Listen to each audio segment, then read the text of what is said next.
Halo guys, kembali bersama gue Fadil dari Suka IT. Setelah pengumuman CPU Intel generasi ke-13 pada akhir September kemarin, gue harap sih Intel nggak buru-buru amat ya memperbarui CPU laptop mereka, karena Intel belum juga lama mengeluarkan chip Alder Lake terkencang pada platform laptop, yaitu seri HX.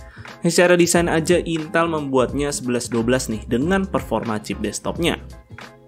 Dan secara kebetulan gue berkesempatan untuk mencicipinya melalui laptop ROG ini yang dinamakan Strix Car 17 Special Edition tahun 2022. Laptop ini menggunakan CPU Core i9-12950HX yang CPU ini sendiri terdiri dari 24 core.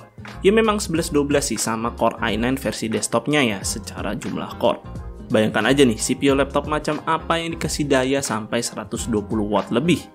Alhasil secara performa berdasarkan skor Cinebench R15, laptop ini sudah melampaui laptop-laptop gaming yang udah pernah gua coba. Lebih lengkap soal performa akan gua bahas nanti karena laptop ROG ini juga nggak kalah menarik. Secara dimensi dan bobot laptop ini bisa dibilang ya lumayan bongsor, ya tipikal laptop-laptop gaming dengan spek monster lah, pasti bodinya agak bengkak ya. Karena ketika dilihat sih dalam laptop ini memang sepertinya ROG cukup serius tuh membuat cooling system untuk menjinakkan spek CPU dan GPU yang cukup monster. Karena di sini menggunakan GPU sekelas RTX 3070 Ti dengan TDP mencapai 150 watt. Di dalam sini juga kita bisa melihat RAM 32GB dual channel yang sudah DDR5 dengan speed 4800 MHz. Lalu ada storage SSD NVMe Gen 4x4 berkapasitas 1TB dari Micron yang punya speed seperti SSD NVMe Gen 4 kelas atas. Dan di sini ROG masih memberikan satu slot M.2 yang masih bisa kalian sematkan lagi satu buah SSD NVMe Gen 4. Jadi bisa dimaklumi lah ya alasan kenapa bodinya lumayan bongsor, karena isi laptopnya aja lumayan padat.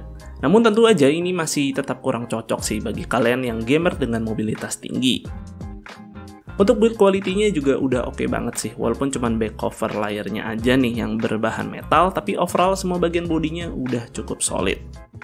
Untuk keyboard sendiri di sini tombol-tombolnya cukup lengkap, jumlah media buttonnya cukup banyak, dan di atas ini masih dikasih ekstra 5 tombol yang bisa kita custom lagi fungsinya via software Armoury Crate. Untuk trackpad-nya sendiri juga sudah cukup nyaman digunakan karena punya ukuran yang cukup besar. Nah, di sini kalau kita lihat ROG banyak sekali menyematkan LED RGB demi memuaskan mata kalian. Dimulai dari keyboard, kemudian RGB strip di bagian bawah laptop serta di bawah layar, hingga di logo ROG-nya sendiri. Supaya lebih puas lagi, di sini RGB-RGB-nya masih bisa kita atur dengan menekan tombol Fn plus F4. Atau lebih lengkapnya sih bisa menggunakan software Armoury Crate, dan tentu juga sudah support Aura Sync jika kalian misalkan memiliki aksesoris ROG lainnya. Nah, sebenarnya laptop ini punya corak-corak desain yang bisa terlihat ketika menggunakan center dengan sinar UV. Hanya saja entah kenapa unit yang dikasih ke gua tidak disematkan senternya. Jadi gua kasih lihat footage dari luar ya. Kemudian di laptop ini juga disematkan keystone yang bisa berfungsi untuk mengunci laptop jika kalian lepas atau meluncurkan software tertentu jika kalian pasang kembali. Fitur yang cukup unik sih dari laptop gaming ROG. Selain itu ada ekstra gimmick lagi yang diberikan ROG di mana kita bisa melepas pasang yang mereka sebut sebagai armor caps yang letaknya ada di belakang laptop ini. Kita sih dikasih ekstra 2 desain tambahan dari paket penjualannya. Dan kalian sebenarnya masih bisa custom lagi desain armor caps ini di mana ROG memberikan kalian desain model 3D-nya pada situs resmi mereka untuk kalian 3D print sendiri. Beralih ke port, di sini gue rasa portnya lumayan cukup lengkap sih dan posisinya itu terletak di 2 sisi laptop ini aja, yaitu sisi kiri dan sisi belakang laptop. Salah satu dari USB Type-C-nya merupakan Thunderbolt 4, jadi cukup oke juga sih ROG menyematkannya pada laptop ini. Untuk connectivity-nya juga sudah paling mutakhir seperti Wi-Fi 6E dan Bluetooth 5. Kemudian kita bicara soal layar laptop ini. Layarnya sendiri sih menurut gue udah memuaskan hasrat gamer kalian ya, karena punya ukuran 17 inch yang cukup lapang, lalu resolusi QHD, kemudian refresh rate 240Hz, serta support fitur Dolby Vision HDR. Pokoknya mau main game AAA atau game kompetitif pastinya sih sudah sama-sama nyaman. Hanya saja di sini fitur Dolby Vision HDR-nya tidak banyak konten yang gue temukan bisa support fitur tersebut. Pokoknya selama gue nyoba laptop ini sih gue cuma nemu Netflix aja tuh yang bisa menggunakan fitur Dolby Vision HDR. Nah, displaynya juga sudah mendukung fitur Adaptive Sync via integrated GPU Intel UHD. Dan laptop ini juga sebenarnya sudah memiliki fitur MUX Switch untuk menggunakan discrete GPU-nya sebagai display output. Untuk mengaktifkannya, kita bisa memilih GPU mode Ultimate pada software Armoury Crate. Hanya saja, sepertinya kalian akan kehilangan fitur Adaptive Sync jika menggunakan external monitor, karena laptop ini tidak memiliki DisplayPort yang mana sebagai syarat utama GPU Nvidia untuk menjalankan fitur tersebut via G-Sync compatible. Nah, kalau kalian lihat layar laptop ini tidak terdapat webcam sama sekali, karena di sini ROG menyematkannya secara terpisah alias dikemas dalam bentuk eksternal webcam. Dan untuk webcamnya sendiri sudah 1080p 60 fps yang kualitasnya sih bisa dilihat sebagai berikut. Nah, ini dia kualitas webcam yang disematkan pada laptop ini, dan ini gua taruh di atas layar laptop ini. Jadi posisinya tuh seperti ini kalau kalian taruh seperti itu. Dan begini pun juga suara kualitas mic dari laptop ini. Nah, sebenarnya sih kalian bisa taruh webcam ini dimanapun yang kalian suka ya. Misalkan kalian ingin mendapatkan angle yang berbeda gitu. Misalkan kalian mau pakai untuk streaming. Dan di sini sebenarnya ROG juga udah ngasih seperti mounting untuk ke tripod. Jadi kalian bisa seperti taruh di tempat-tempat yang mungkin kalian rasa lebih proper ya dibandingkan ini. Dan ini sebenarnya juga mic-nya juga sudah memiliki AI noise cancelling, jadi kalian silakan aja nilai apakah suara gua memiliki kebisingan yang cukup minim. Jadi kalian silakan nilai nih kualitas keseluruhan dari webcam dan mic dari laptop ini. Selanjutnya kita akan tes performa dari laptop ini. Namun sebelum itu pada software Armoury Crate kalian bisa mengatur mode performa pada laptop ini, yang di sini terbagi menjadi 3 yaitu Silent, Performance, dan Turbo. Kalau pada Cinebench R23 terlihat sih mode turbo merupakan mode performa yang tertinggi. Terlihat dari package power yang dilaporkan dari log HW Info pada mode turbo. CPU-nya aja bisa spike sampai 150 watt. Dan sepertinya sih cooling system laptop ini masih cukup sanggup ya untuk menghandle power seganas itu karena average-nya masih di 95 derajat aja. Yang terbilang masih cukup aman sih untuk sebuah CPU laptop. Tapi kalau kalian masih parno, kalian bisa menggunakan mode performance dan silent yang punya suhu CPU jauh-jauh lebih adem, dan ini sih terhitung keademan ya buat CPU laptop. Untuk lebih mudahnya sih kalian bisa mengatur mode performa ini dengan menekan tombol Fn plus F5. Oke, pada benchmark selanjutnya gue akan set di mode turbo dan GPU pada mode ultimate untuk meraih performa terbaik dari laptop ini. Kita mulai dari benchmark 3D rendering seperti Blender, Lumion, dan V-Ray. Bisa dibilang sih untuk performa GPU laptop ini ya 11-12 dengan laptop yang memiliki konfigurasi GPU yang sama. Namun jika menyangkut workload yang sangat mengandalkan CPU, Core i9 pada laptop ini sih benar-benar sangat menonjol. Tentu ini akan sangat membantu bagi kalian yang suka ngedit video di laptop ini karena kemampuan CPU-nya bisa mempercepat proses render video.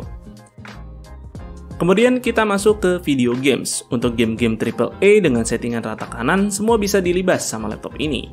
Pada resolusi natif 1440p pun juga masih menunjukkan performa yang cukup solid. Cuman memang sepertinya si Cyberpunk 2077 masih agak sulit ya nyentuh average 60 fps. Kalau untuk game e-sport sudah dijamin lah refresh rate 240Hz-nya sangat berguna. Dan di sini juga gua tes game Overwatch 2 yang baru banget rilis dan gratis juga pula. Dan laptop ini sih tidak ada masalah memainkan game e-sport terbaru tersebut.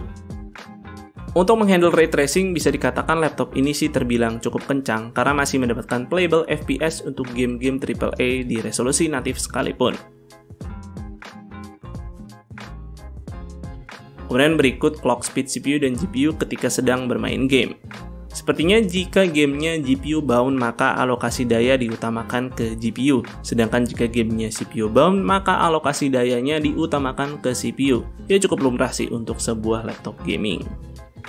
Sebenarnya sih CPU laptop ini support overclocking, cuman setelah gua otak-atik BIOS menunya sih agak terbatas ya. Jadi mungkin kalian bisa explore fitur ini menggunakan Intel XTU.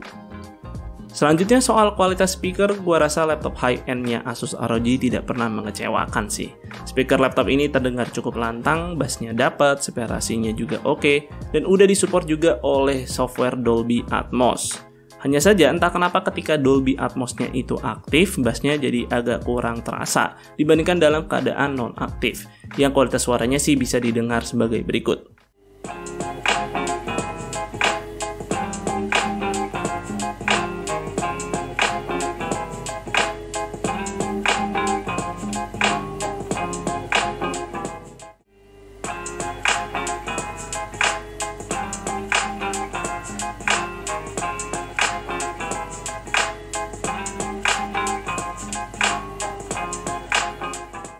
Nah, terakhir soal performa baterai laptop ini. Ya, nggak usah berekspektasi terlalu besar sih ya soal performa baterai pada laptop gaming.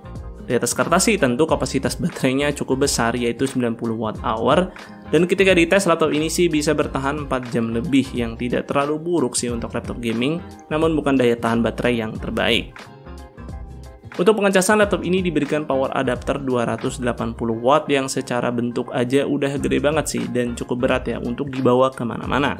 Namun di sini ROG masih memberikan kita alternatif karena kalian masih bisa ngecas via USB Type-C dengan daya maksimal hingga 100 watt. Ya cukup lumayan lah jika kalian males bawa casan laptop ini yang super gede. Untuk kecepatan casnya ketika menggunakan power adapter bawaan, tidak gua sangka sih laptop ini bisa secepat ini ngisinya. Dan ini pertama kalinya gua nyobain laptop gaming dengan kecepatan cas sekencang ini. Ya, jadi ROG Strix Car 17 SE ini gua rasa cocok bagi kalian yang pingin laptop gaming ROG paling ROG yang punya performa rata kanan. Karena di sini banyak sekali gimmick yang diberikan yang bisa memuaskan hasrat gaming kalian. Dari sisi performa laptop ini sih gue rasa sudah memberikan yang terbaik, walaupun sih masih ada varian RTX 3080 Ti-nya, tapi Core i9 12950HX-nya di sini bisa dihandle dengan cukup baik pada laptop ini. Dan menariknya sih gue lihat kalau di marketplace ROG Strix Car 17 SE ini merupakan salah satu laptop Core i9 HX yang dijual dengan harga kepala 4. Karena umumnya sih gue lihat pada jual di atas kepala 6, ya tapi tentunya dengan spek yang lebih tinggi juga sih. Ya setidaknya sih ROG memberi kita opsi alternatif laptop Core i9 HX dengan harga yang lebih terjangkau. Dan bisa dibilang laptop kayak gini sih udah bisa dikategorikan bukan cuma laptop gaming doang, melainkan laptop workstation sekaligus. Karena CPU sekencang ini cocok untuk pekerjaan-pekerjaan yang membutuhkan CPU super kencang seperti misalnya 3D simulation, menggunakan software seperti Houdini yang seringkali sih digunakan untuk membuat special effects pada sebuah film. Dan kalau kalian pengen nyobain itu sebenarnya sih gratis, cuman karena keterbatasan waktu gua nggak sempat nyobain. Ya mungkin kedepannya akan gua tes sih untuk laptop-laptop dengan spek seperti ini. Dan mungkin segitu dulu sih untuk videonya kali ini, semoga videonya bermanfaat buat kalian. Jika kalian berkenan, like dan share video ini, dan jangan lupa subscribe channel Suka IT jika kalian nggak mau ketinggalan kontennya. Dan juga jangan lupa follow Suka IT di beberapa sosial media dengan nama @suka_IT. Gue Fadil dari Suka IT pamit undur diri, see you on the next video.